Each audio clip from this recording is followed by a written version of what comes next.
अस्सलाम वालेकुम स्टूडेंट्स, आज हम लोग डिस्कस करेंगे types of the covalent bond को। ठीक है, और उसमें हम फर्स्ट टाइप को डिस्कस करेंगे। हम यहाँ पर आपकी बुक में कोवलेंट बॉन्ड को डिस्कस केमिकल बॉन्ड्स को डिस्कस कर रहे हैं, और आपकी बुक के अंदर चैप्टर नंबर 4 में उन्होंने 4 डिफरेंट टाइप्स को डिस्कस किया, जिन्हें हम वन बाय वन करके डिस्कस करेंगे। फर्स्ट टाइप है जी ionic bond, covalent bond, coordinate covalent bond और मेटालिक बॉन्ड। ठीक है, हम बारी बारी इन सबको डिस्कस करेंगे। आज हम अपने फर्स्ट टाइप ऑफ बॉन्ड को डिस्कस करने लगे, जिसे हम क्या कहते हैं जी, आयनिक बॉन्ड कहते हैं। हम आयनिक बॉन्ड में 3 चीज़ें डिस्कस करेंगे। सबसे पहले ओवरव्यू ले लें, हम इसकी डेफिनेशन डिस्कस करेंगे कि किस बॉन्ड को आयनिक बॉन्ड कहते हैं।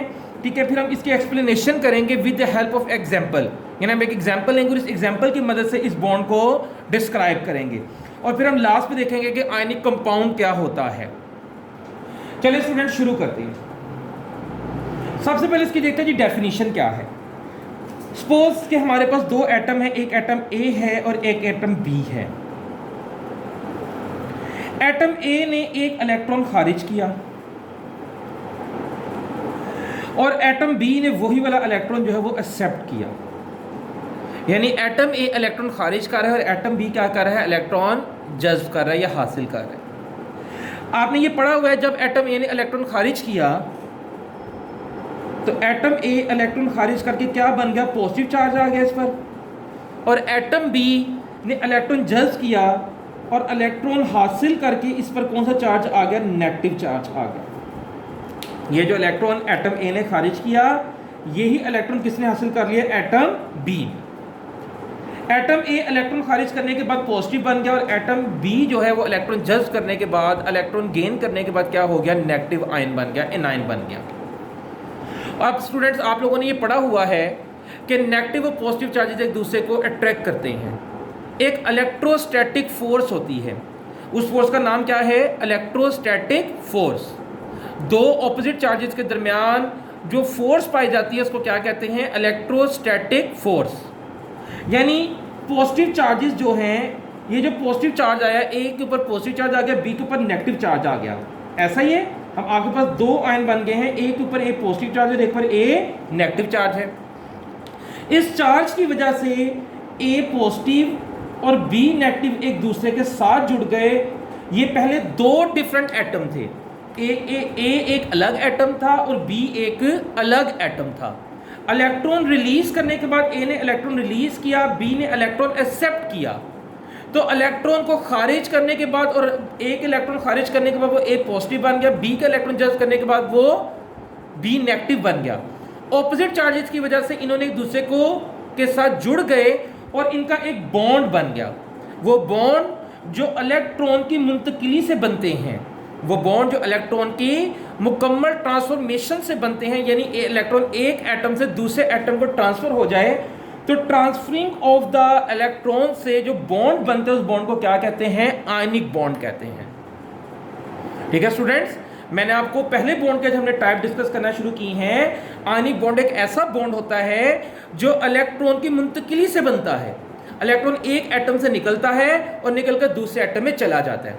जब इलेक्ट्रॉन मुंतकिल होता है तो वही एटम जो इलेक्ट्रॉन की ट्रांसफॉर्मेशन से पहले न्यूट्रल थे, इलेक्ट्रॉन को ट्रांसफर करने के बाद वो क्या बन गए, पॉजिटिव और नेगेटिव आयन बन गए। पॉजिटिव और नेगेटिव आयन के दरमियान इलेक्ट्रोस्टैटिक फोर्स की मदद से वो दोनों एक दूसरे के साथ जुड़ गए और इनके इस तरह से जुड़ने को क्या कहते हैं, आयनिक बॉन्ड। और ऐसे कंपाउंड की डेफिनेशन आपने पढ़ी हुई है चैप्टर नंबर 1 में कि जी खास रेशो के साथ जब एटम एक दूसरे के साथ मिलते हैं तो उन एटम्स के मिलने से क्या बनता है, कंपाउंड। तो वही अब ऐसे कंपाउंड जिनमें आयनिक बॉन्ड मौजूद हो उन्हें क्या कहते हैं, आयनिक कंपाउंड्स। उन्हें क्या कहते हैं students, ionic compound. Ionic bond क्या है, ऐसा बॉन्ड, एक ऐसी इलेक्ट्रोस्टैटिक फोर्स, एक ऐसा एटम्स के दरमियान में बॉन्ड जो इलेक्ट्रॉन की मुंतकिली से बनता है, ट्रांसफरिंग ऑफ द इलेक्ट्रॉन से बनता है, उसे क्या कहते हैं, आयनिक बॉन्ड। और ऐसे कंपाउंड जिनमें आयनिक बॉन्ड होता है उन्हें क्या कहते हैं, आयनिक कंपाउंड्स कहते हैं। ये तो मैंने आपके सामने एक फर्जी एग्जांपल ली। ठीक है, हम 2 चीज़ें स्टूडेंट इसमें डिस्कस कर चुके हैं, डेफिनेशन और आयनिक कंपाउंड को। अब मैं आपके सामने एक रियल एग्जांपल हम लेते हैं और उस एग्जांपल की मदद से समझते हैं, यानी एक्सप्लेनेशन विद एग्जांपल वाली हेडिंग को डिस्कस करते हैं। मैं अगेन रिपीट कर रहा हूँ, डेफिनेशन और आयनिक कंपाउंड को। ऐसे कंपाउंड्स जो इलेक्ट्रॉन के ट्रांसफर होने से बनते हैं। जो एक एटम से दूसरे एटम में जब इलेक्ट्रॉन ट्रांसफर होते हैं तो जो बॉन्ड बनते हैं क्या कहते हैं? Ionic bond. आपकी बुक वालों ने इसकी डेफिनेशन कुछ इस तरह से लिखी है, the type of the chemical bond which is formed due to the complete transfer of the electron from one atom to another atom is called the ionic bond. Complete transfer का word यहाँ पे बहुत अहम है, ये बात आपने याद रखनी है। अगर कंप्लीट ट्रांसफर इलेक्ट्रॉन नहीं हुआ तो फिर उस बॉन्ड को हम लोग आयनिक बॉन्ड नहीं कहेंगे, उसको कल पढ़ेंगे उसे क्या कहते हैं। तो यहाँ पर शर्त यह है कि इलेक्ट्रॉन एक एटम से निकले और निकल के मुकम्मल तौर पर किसी दूसरे एटम में चला जाए, तो इसके बाद उन एटम्स के दरमियान जो बॉन्ड बनता है, उन आयंस के दरमियान उस बॉन्ड को क्या कहते हैं? Ionic bond. लेकिन स्टूडेंट्स हम इसकी एग्जांपल जरा डिस्कस करते हैं। सपोज कि हमारे पास हम सोडियम और क्लोरीन इन दोनों का जिक्र करते हैं। सोडियम का एटॉमिक नंबर है 11 और क्लोरीन का एटॉमिक नंबर है 17। अगर हम इनकी कन्फिग्रेशन लिखें, इलेक्ट्रॉनिक कन्फिग्रेशन, तो वो क्या बनेगी? 1s2, जो आपने चैप्टर नंबर 2 में सीखी हुई है बच्चों, ये 2s2 2p6 3s1। और इसकी क्या बनेगी? 1s2 2s2 2p6 3s2 3p5। तो देखें इस वक्त सोडियम का जो वैलेंस शेल है 3s, इसमें सिर्फ एक इलेक्ट्रॉन है, और जो क्लोरीन का वैलेंस शेल है दोनों में 3 वाला वैलेंस शेल है, इसमें कितने इलेक्ट्रॉन है? देखें s है 2 इलेक्ट्रॉन है s सब शेल में, 5 इलेक्ट्रॉन है p सब शेल में, तो टोटल कितने हो गए? 7 इलेक्ट्रॉन्स। तो देखिए स्टूडेंट, इसको कितने इलेक्ट्रॉन चाहिए? एक इलेक्ट्रॉन चाहिए। एक इलेक्ट्रॉन की डेफिशिएंसी है इसके वैलेंस शेल में, और इसके वैलेंस शेल में 7 इलेक्ट्रॉन्स की डेफिशिएंसी है। अब मैंने आपसे कल की हमने डिस्कशन की थी कि ऐसे एटम जिनके वैलेंस शेल में 3 या 3 से कम इलेक्ट्रॉन होते हैं, वो इलेक्ट्रॉन को लूज करते हैं, इलेक्ट्रॉन को रिलीज कर देते हैं।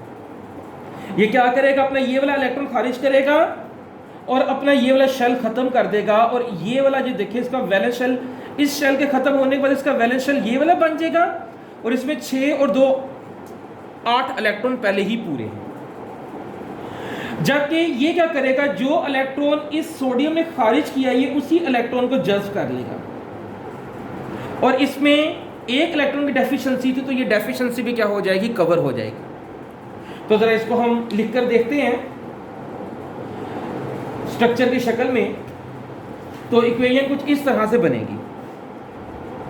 सोडियम क्या करेगा? इसके वैलेंस शेल में एक इलेक्ट्रॉन है, ये अपना ये वाला इलेक्ट्रॉन खारिज कर देगा, और इसके ऊपर क्या आ जाएगा? +1 चार्ज आ जाएगा। जब इलेक्ट्रॉन रिलीज करता है कोई एटम, तो वो प्रोडक्ट वाली साइड पे आता है। किस साइड पे आता है स्टूडेंट्स? प्रोडक्ट वाली साइड पे। ये जो इलेक्ट्रॉन खारिज किया है सोडियम ने, ये इलेक्ट्रॉन क्लोरीन क्या करेगी? जज्ब कर लेगी। अच्छा स्टूडेंट्स, हम लोग सिर्फ वैलेंस शेल के इलेक्ट्रॉन को दिखाते हैं इस एटम के ऊपर, एक हम डॉट से लिख लेते हैं, दूसरे को क्रॉस से, ताकि दोनों में फर्क रहे। ये इलेक्ट्रॉन जो है वो क्लोरीन क्या करेगी? एक्सेप्ट करेगी, और क्या बनेगा? ये देखें Cl, 7 इलेक्ट्रॉन क्लोरीन के अपने हैं, और ये जो एक इलेक्ट्रॉन है डॉट वाला, ये कहां से आया है? सोडियम से आया है, और इसके ऊपर कौन सा चार्ज आ जाएगा? नेगेटिव चार्ज आ जाएगा। अब अगर आप इनकी इलेक्ट्रॉनिक कन्फिग्रेशन चेक करें, तो इसकी इलेक्ट्रॉनिक कन्फिग्रेशन भी नोबल गैस जैसी हो गई होगी, और इसकी इलेक्ट्रॉनिक कन्फिग्रेशन भी नोबल गैस जैसी हो गई होगी। इसकी इलेक्ट्रॉनिक कन्फिग्रेशन आप देखेंगे तो नियॉन जैसी बन चुकी है, और इसकी इलेक्ट्रॉनिक कन्फिग्रेशन किस जैसी हो चुकी है? आर्गोन जैसी। क्योंकि एक इलेक्ट्रॉन खारिज करने के बाद इसके पास कितने इलेक्ट्रॉन रह गए हैं? 10। और नियॉन के वैलेंस शेल में नियॉन के पास भी 10 इलेक्ट्रॉन्स ही होते हैं, और एक इलेक्ट्रॉन एक्सेप्ट करने के बाद क्लोरीन के पास कितने इलेक्ट्रॉन आ गए हैं? 18। और you know very well students के आर्गोन के पास भी कितने इलेक्ट्रॉन होते हैं? 18 इलेक्ट्रॉन्स ही होते हैं। तो यूं इन दोनों ने अपनी करीब तरीन नोबल गैस जैसी इलेक्ट्रॉनिक कन्फिग्रेशन क्या की है? हासिल कर ली है।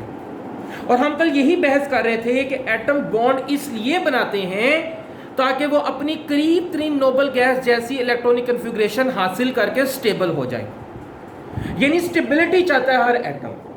अब हम इस इक्वेशन को मजीद आगे चलाते हैं। अब देखिए स्टूडेंट्स, सोडियम ने एक इलेक्ट्रॉन रिलीज किया और पॉजिटिव आयन बना लिया, क्लोरीन ने एक इलेक्ट्रॉन एक्सेप्ट किया और नेगेटिव आयन बना लिया। अब आपको आगे भी पता है कि पॉजिटिव चार्ज नेगेटिव चार्ज को हमेशा अपनी तरफ अट्रैक्ट करता है। पॉजिटिव चार्ज नेगेटिव चार्ज को हमेशा स्टूडेंट्स क्या करता है, अट्रैक्ट करता है। और यूं इलेक्ट्रोस्टैटिक फोर्स की मदद से Na पॉजिटिव और Cl नेगेटिव एक दूसरे के साथ जुड़ गए और जुड़कर इन्होंने क्या बना दिया, NaCl। ठीक हो गया स्टूडेंट्स? तो ये दोनों एटम एक दूसरे के साथ इस तरीके से जुड़ गए, लेकिन ये कोई बैलेंस इक्वेशन नहीं है। अब बैलेंस इक्वेशन देखें तो इस रिएक्शन की बैलेंस इक्वेशन ये होती है 2Na प्लस Cl2, क्योंकि क्लोरीन जो है स्टूडेंट्स आपको पता है ये मॉलिक्यूल की शक्ल में रहती है, ये एटम की शक्ल में नहीं रहती। ठीक है, क्लोरीन एक एटम निकालेगी, सॉरी क्लोरीन को दो क्लोरीन के एटम है, इन्हें 2 इलेक्ट्रॉन चाहिए, तो इसलिए 2 सोडियम के एटम के साथ जुड़ेंगे। सोडियम का एटम चूंकि एटॉमिक फॉर्म में रहता है इसलिए हमने उसके साथ Na2 नहीं लिखा बल्कि 2 साथ में लिख दिया कि 2 एटम यहां पर यूज हो रहे हैं। और क्या बनेगा जी, 2NaCl। तो ये है जी बैलेंस्ड इक्वेशन। तो स्टूडेंट्स आप लोगों ने इस एग्जांपल में देखा कि सोडियम और क्लोरीन के वैलेंस शेल को उन्होंने कंप्लीट करने के लिए सोडियम ने अपने एक इलेक्ट्रॉन रिलीज कर दिया और क्लोरीन ने एक इलेक्ट्रॉन एक्सेप्ट कर लिया। जब इलेक्ट्रॉन की ये ट्रांसफॉर्मेशन हुई, यानी इलेक्ट्रॉन सोडियम से निकल के कंप्लीट ट्रांसफरिंग हुई, आप ये बात देखें, सोडियम से इलेक्ट्रॉन निकल के मुकम्मल तौर पे किस में आ गया है, क्लोरीन में आ गया है। तो इस कंप्लीट ट्रांसफरिंग के नतीजे में जो बॉन्ड बना है, इस बॉन्ड को हम क्या कहते हैं, आयनिक बॉन्ड। और ऐसे कंपाउंड जिसमें आयनिक बॉन्ड मौजूद होता है उसे क्या कहते हैं, आयनिक कंपाउंड। यानी NaCl सोडियम क्लोराइड जो है ये एक आयनिक कंपाउंड है, क्योंकि इसके अंदर कौन सा बॉन्ड मौजूद है, आयनिक बॉन्ड मौजूद है। इसके अंदर मौजूद बॉन्ड को आयनिक क्यों कह रहे हैं, इसलिए कह रहे हैं कि ये बॉन्ड बना है 2 एटम्स के दरमियान इलेक्ट्रॉन की मुंतकिली के नतीजे में। अच्छा स्टूडेंट्स, आप लोगों ने जब इस क्वेश्चन को करना है होमवर्क में तो आप लोगों ने इसी तरीके से इसकी हेडिंग्स बनानी है। आप लोगों ने सबसे पहले डेफिनेशन की हेडिंग बनानी है और अपनी बुक से डेफिनेशन देखकर यहां पर लिखनी है। देन इसके बाद आप लोगों ने दूसरी हेडिंग बनानी है एक्सप्लेनेशन विद एग्जांपल, और आप लोगों ने बाकी सारा डाटा जो है जो लिखा वो एक्सप्लेनेशन विद एग्जांपल में लिख देना है। और जब आप लास्ट लाइन में जाएंगे तो वहां पर आपको आयनिक कंपाउंड की डेफिनेशन नजर आएगी जो आप आयनिक कंपाउंड के अंदर लिखेंगे। अब हम जरा बुक पे आते हैं, मैं एक दफा इसको रीड करता हूं। सबसे डेफिनेशन आप लोगों को मिल गई है, बाकी सारा आप लोगों ने एक्सप्लेन, डेफिनेशन भी ये आपको इटैलिक्स में लिखी मिल जाएगी। इसके बाद बाकी सारा आपने शुरू से लिखना शुरू करना है दूसरी हेडिंग में, यानी एक्सप्लेनेशन विद एग्जांपल में। मैं पढ़ना शुरू करता हूं। ये बात आप लोगों ने समझनी है कि आयनिक बॉन्ड बनता है मेटल्स और नॉन मेटल्स के दरमियान। आयनिक बॉन्ड किसके दरमियान बनता है, मेटल्स जब रिएक्ट करती हैं नॉन मेटल्स के साथ। मेटल्स के अंदर टेंडेंसी ये होती है कि मेटल्स इलेक्ट्रॉन खारिज करती हैं, मेटल्स इलेक्ट्रॉन रिलीज करना चाहती हैं। ठीक है, इलेक्ट्रोपॉजिटिव होती हैं ये। इलेक्ट्रोपॉजिटिव का मतलब क्या होता है, इलेक्ट्रॉन खारिज करके पॉजिटिव आयन बनाना चाहती हैं। जबकि जो नॉन मेटल्स होती हैं ये इलेक्ट्रॉन नेगेटिव होती हैं। इलेक्ट्रॉन नेगेटिव का मतलब क्या होता है कि ये इलेक्ट्रॉन एक्सेप्ट करके नेगेटिव आयन बनाती हैं। तो इसलिए मेटालिक बॉन्ड जो है वो जब कोई एक मेटल किसी नॉन मेटल के साथ जुड़ती है तो तब क्या बनता है, मेटालिक बॉन्ड बनता है। ये बात आपने याद रखनी है। ठीक है स्टूडेंट्स, जब एक मेटल किसी नॉन मेटल के साथ रिएक्ट करती है तो तब क्या बनता है, तब बनता है आयनिक बॉन्ड। ये बात आपकी बुक वालों ने डिस्कस भी की है। कहते हैं the elements of the group 1 and 2 being the metals have the tendency to lose their valence electron forming positively charged ions। कह रहा है ग्रुप नंबर 1 और ग्रुप नंबर 2 के जो एलिमेंट है वो मेटल्स हैं, वो धाते हैं, और मेटल्स होने की वजह से उनमें ये रुझान है कि अपने इलेक्ट्रॉन को खारिज करके पॉजिटिव चार्ज बनाए। वेयर एज जबकि non metals of the group 15 to group 17, group number 15 से ग्रुप नंबर 17 के जो नॉन मेटल्स हैं उनमें क्या रुझान है, have the tendency to gain और एक्सेप्ट इलेक्ट्रॉन। इनमें ये रुझान है कि ये इलेक्ट्रॉन हासिल करें। They are electronegative element with high electron affinities, यानी कह रहा है जी इलेक्ट्रॉन एफिनिटी यानी इलेक्ट्रॉन के लिए कशिश को कहते हैं इलेक्ट्रॉन एफिनिटी, ये आपने चैप्टर नंबर 3 में पढ़ा है इलेक्ट्रॉन एफिनिटी भी। कह रहा है जी इनके अंदर बहुत ज़्यादा रुझान है कि ये इलेक्ट्रॉन को हासिल करना चाहती हैं। If atom belonging to these two different groups, metal and the non-metal are allowed to react, chemical bond is formed। कह रहा है अगर इन्हें इजाज़त मिल जाए तो ये मिलती हैं और एक केमिकल बॉन्ड बनाते हैं, और इस तरह के बॉन्ड को जो इलेक्ट्रॉन के ट्रांसफॉर्मेशन से बनता है क्या कहते हैं, आयनिक बॉन्ड कहते हैं। यूं मेटल्स और यानी इस पूरे पैराग्राफ को अगर हम इसका रिजल्ट निकालें, इसका कंक्लूजन निकालें तो वो ये है कि मेटल्स जो है वो नॉन मेटल के साथ मिले तो क्या बनता है, आयनिक बॉन्ड बनता है, क्योंकि मेटल्स इलेक्ट्रोपॉजिटिव हैं और नॉन मेटल्स क्या है वो इलेक्ट्रोनेगेटिव हैं। आगे चलिए तो आगे उन्होंने एग्जाम्पल को डिस्कस करना शुरू कर दिया। The formation of the NaCl, उन्होंने आपको आयनिक बॉन्ड को समझाया है किस एग्जाम्पल से, NaCl की फॉर्मेशन से, कि नमक कैसे बनता है, सोडियम क्लोराइड, ये आम नमक जो आप घरों में यूज करते हैं। ये नीचे उन्होंने आपको सारा इसका डाटा दिया है जो मैंने आपको सारा डिस्कस किया, इसी तरीके से आपने लिखना है, ठीक है। लास्ट पैराग्राफ पे स्टूडेंट्स आ गए, सेकंड लास्ट पैराग्राफ पे क्या जी, by losing the one electron from the outer most shell sodium becomes Na positive. अपने वैलेंस शेल में जो मौजूद एक इलेक्ट्रॉन है वो खारिज करके सोडियम Na पॉजिटिव बन गई है। And it is left with 8 electron in the second shell. कह रहे जब इसका ये वाला शेल खत्म हुआ तो इसके पीछे वाला जो शेल था, यानी 3 शेल के खत्म होने के बाद जो इसका सेकंड शेल था उसमें कितने इलेक्ट्रॉन मौजूद है, 8 इलेक्ट्रॉन मौजूद है। यू सोडियम जो है वो सोडियम की शक्ल में स्टेबल नहीं थी बल्कि Na+1 की शक्ल में स्टेबल हो गई। By gaining 1 electron, chlorine atom now also have 8 electron in outermost shell। Chlorine ने क्या किया, क्लोरीन ने 1 इलेक्ट्रॉन एक्सेप्ट किया। पहले इसके वैलेंस शेल में 7 इलेक्ट्रॉन थे, 1 एक्सेप्ट करने के बाद कितने हो गए, 8 हो गए। कह रहे हैं and become Cl negative. Both of these atoms are now change into positively charge ions. भाई देखे दोनों के ऊपर चार्ज आ गए, ये दोनों पहले न्यूट्रल थे, सोडियम अब Na+1 बन गई है और क्लोरीन अब Cl नेगेटिव बन गई है, ठीक है। तो इन दोनों के दरमियान में कह रहे हैं जी they stabilize by combining with each other due to the electrostatic force. ये बात आपने